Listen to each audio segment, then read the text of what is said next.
யாரோ ரேண்டமா ஒரு சிலர் மட்டும் மணித்தோழர் வந்து கார்னர் பண்ணி பேசுறாங்க அப்படின்னா, யாரோ ரேண்டமா ஒரு சங்கிகள் அப்படின்னு மட்டும் இல்லாமல் இன்னும் பலரும் நீங்களே பார்த்துருப்பீங்க. மணித்தோழர் வந்து குறிவைத்து தாக்கப்படுவதை நம்ம பார்த்துருப்போம்.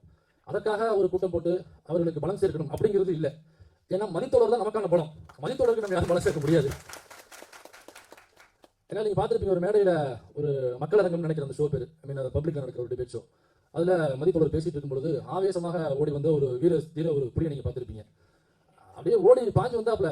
அப்புறம் மணித்தோழர் ஒண்ணுமே போடல, இப்படி நின்றுட்டு பார்த்தாப்புல, அவ்வளவுதான். அப்படியே நின்னாப்புல, அது பாட்டு வந்துச்சு, குறைச்சிச்சு, அது பாட்டுக்கு போயிருச்சு.